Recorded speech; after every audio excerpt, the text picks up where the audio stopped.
सी है, आंधी आए, तूफान आए, आक्रमण करता आए, लेकिन ये देश अपने वजूद पर खड़ा रहा। इसकी जड़ें मजबूत है और बहुत गहरी हैं, उनमें बहुत ऊर्जा है, बहुत प्राण है, बहुत शक्ति है। जिस नींव के ऊपर पूरा महल, पूरी इमारत खड़ी होती है, अक्सर उस नींव को हम भूल जाते हैं। ताजमहल की सब तारीफ करते हैं। ताजमहल को देख करके, संगमरमरी पत्थर को देख करके, मार्बल को देख करके, दीवारों को देखकर, उसकी नक्काशी को देखकर, उसके शिल्प कला और वैभव को देख करके हर आदमी उसकी तारीफ करता है, प्रशंसा करता है, बाह बाह कर उठता है। लेकिन जब हम ताजमहल की प्रशंसा करते हैं तो याद होना चाहिए, इस ताजमहल में कुछ ऐसे भी पत्थर हैं जो दिखते नहीं हैं, जमीन के नीचे गड़े हैं और जिन पर यह ताजमहल खड़ा है। वे लोग जिसने देश की आजादी के लिए शहीद दी, अपनी कुर्बानियां दी, अपने प्राणों का उत्सर्ग किया, वो नींव के पत्थर है। अंधेरे में होते हैं, दिखते नहीं हैं, लेकिन इमारत को थाम कर खड़े होते हैं। थोड़े से लोग ऐसे होते हैं, हमेशा होते हैं, आए हमेशा होते रहेंगे, जो नींव के पत्थर बन करके अंधेरों में गुम हो जाया करते हैं, लेकिन उनका बहुत बड़ा त्याग होता है। हम मंदिर के शिखर की पूजा करें ये जरूरी है, हम मंदिर के कलश की पूजा करें ये जरूरी है, लेकिन इस बात को मत भूल जाएं कि मंदिर की नींव में भी कुछ पत्थर गड़े हैं, पड़े हैं। कलश पर सबकी नजर होती है, मंदिर के कलश पर सबकी नजर होती है, लेकिन थोड़े से लोग हैं जो उस अंधेरों में पड़े हुए उस नींव के पत्थरों के बारे में विचार करते हैं। जनसाधारण के बीच में आप सर्वेक्षण कराए तो हर आदमी की नजर कलश चमचमाते हुए सोने के कलश पर जाती है। पर समाज में थोड़े से लोग, देश में थोड़े से लोग ऐसे भी हों जो वजूद तक अपनी नजर को ले जाए, फाउंडेशन तक अपनी नजर को ले जाए, उन्हें याद करें, उन्हें श्रद्धांजलि दें, उन्हें विनयान्जलि दें।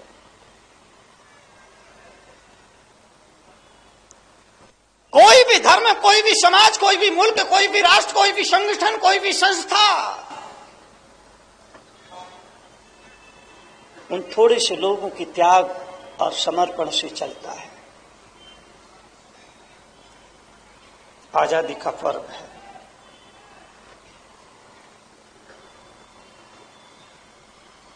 और इस आजादी के लिए, इस स्वतंत्रता के लिए हम में से कुछ लोगों ने अपनी जिंदगी की सुख और सुविधाओं को अस्तित्व पर लगाया, जीवन को साधना की भट्टी से गुजारा।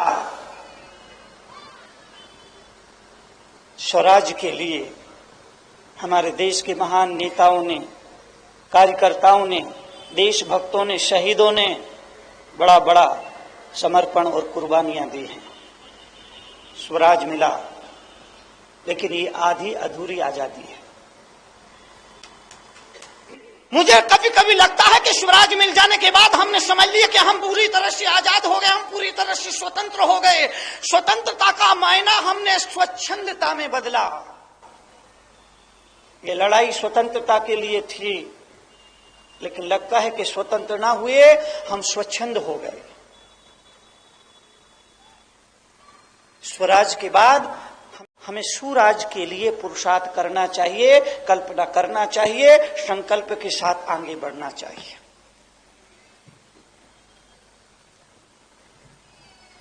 यह बापू का देश है, या नेहरू का देश है, या गांधी का देश है, या विवेकानंद का देश है, या महान राष्ट्रभक्तों का देश है, जिसके स्वराज के लिए उन्होंने अपने जीवन का समर्पण किया। लेकिन स्वराज उस समय तक अधूरा है, आजादी तो उस समय तक अधूरी है जब स्वराज के साथ सुराज, एक अच्छा राज की परिकल्पना को जब तक हम चरितार्थ नहीं करते। महात्मा गांधी, देश की आजादी की बात चले और महात्मा गांधी को याद ना किया जाए, पंडित जवाहरलाल नेहरू को याद ना किया जाए, उनके साथियों को याद ना किया जाए, तो बात अधूरी होती है। बापू का देश, और इस बापू के देश में बापू की टोपी है, बापू का चश्मा है, बापू की बकरी है, बापू की खड़ाऊ है, बापू की घड़ी है, बापू का चरखा है, नहीं है तो सिर्फ बापू के सपनों के अनुरूप बापू का देश नहीं है।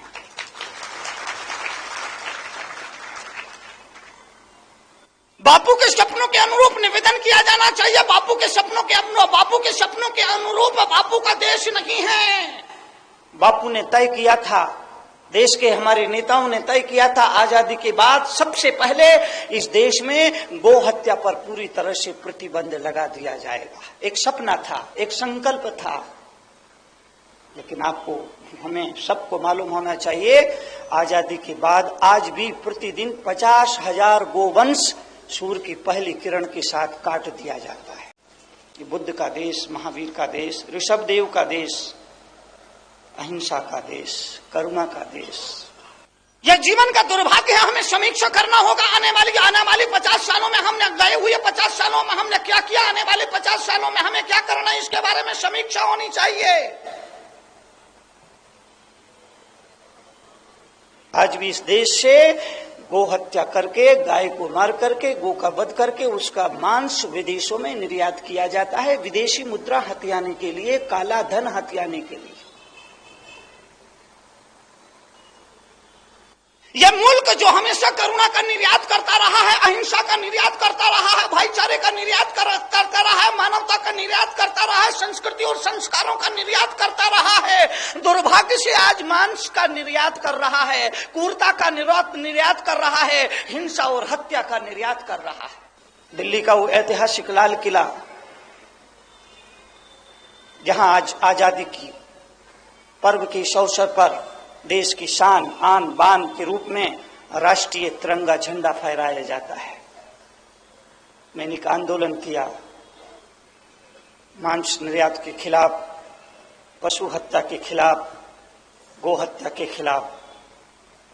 जब मेरा लाल किले से राष्ट्र के नाम संदेश का कार्यक्रम था, नई सदी की पहली सुबह 1 जनवरी 2000, उस दिन उस लाल किले पर मैं मौजूद था।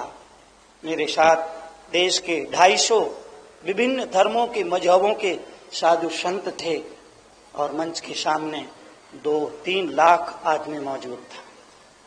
उस सभा में लाल कृष्ण आडवाणी मौजूद थे, साहिब सिंह वर्मा मौजूद थे, शीला दीक्षित मौजूद थे, अशोक सिंघल मौजूद थे और पता नहीं कितने नेता और देश के कर्णधार मौजूद थे।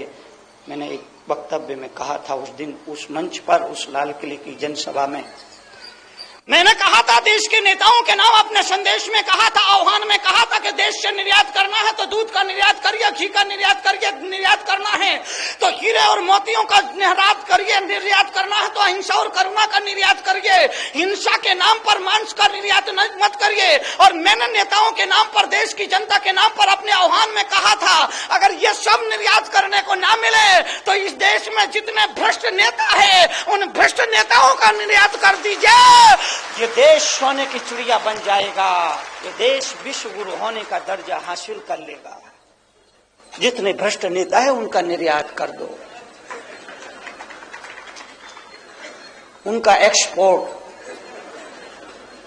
देश का कायाकल्प हो जाएगा। जीवन के लिए, जीवन के परिवर्तन के लिए, जीवन की समृद्धि के लिए, जीवन के विकास के लिए, जीवन के कल्याण के लिए, एक अच्छे राष्ट्र के लिए, कि अच्छे स्वराज के लिए, एक अच्छे सुराज की परिकल्पना करने के लिए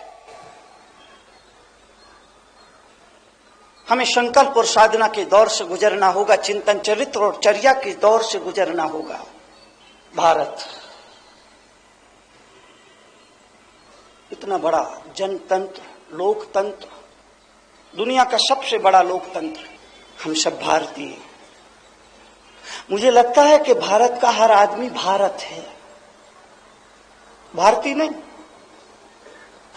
भारतीय ही नहीं।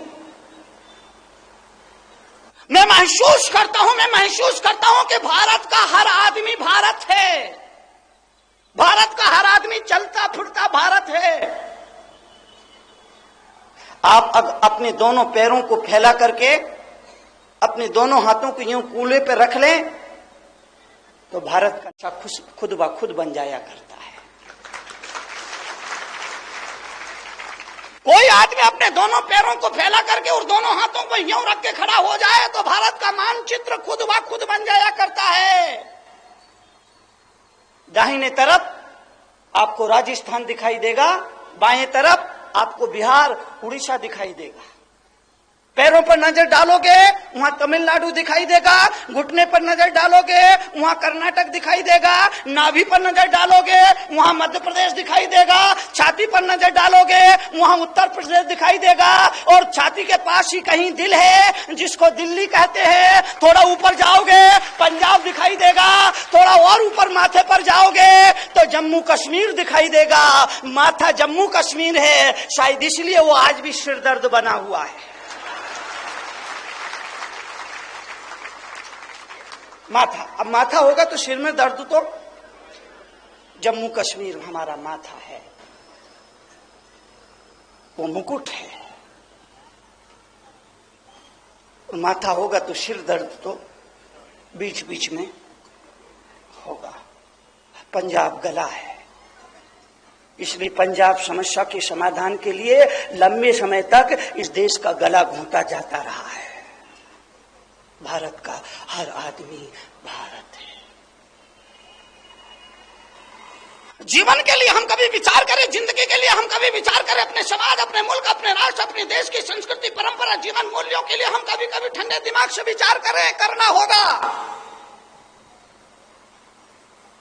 ये तुम्हारा शरीर, इसके बारे में कभी सोचिए। इस शरीर में जो प्राण है वो प्रधानमंत्री की हैसियत से है। इंद्रियां हैं वो अपने अपने क्षेत्र की MP,